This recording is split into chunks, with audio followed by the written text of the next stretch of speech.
গাজীপুরে মোহাম্মদ আসাদুজ্জামান তুহিন নামে এক সাংবাদিককে কুপিয়ে হত্যা করেছে দুর্বৃত্তরা। বৃহস্পতিবার রাত ৮টার দিকে মহানগরীর ব্যস্ততম চান্দনা চৌরাস্তায় মসজিদ মার্কেটের সামনে এ ঘটনা ঘটে। ঘটনার সময় তিনি একটি চায়ের দোকানে বসেছিলেন। নিহত আসাদুজ্জামান তুহিন দৈনিক প্রতিদিনের কাগজ পত্রিকার গাজীপুরের স্টাফ রিপোর্টার ছিলেন।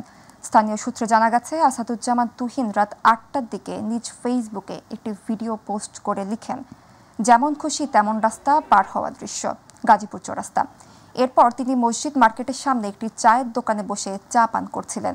এ সময় হঠাৎ কয়েকজন সন্ত্রাসী তাকে ঘিরে ধরে ধারালো অস্ত্র দিয়ে লোকজনের সামনে কুপিয়ে ও গলা কেটে পালিয়ে যায়। এতে ঘটনাস্থলেই তার মৃত্যু হয়। ঘটনার পর গাজীপুর মহানগর পুলিশের উপকমিশনার মোহাম্মদ রবিউল হাসান জানান, হত্যাকাণ্ডে জড়িতদের শনাক্ত করে আটকের জন্য অভিযান শুরু হয়েছে।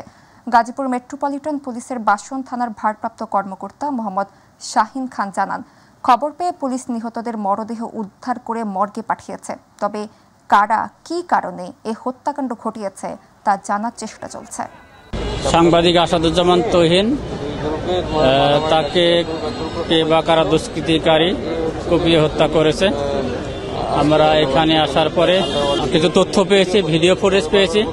এই প্রকাশ্য দিবালোকে এখানে এ ধরনের একটা ঘটনা ঘটেছে। আমরা অবশ্যই যারা এই ঘটনার সাথে জড়িত সবাইকে আইনের আওতায় নিয়ে আসবো ইনশাল্লাহ।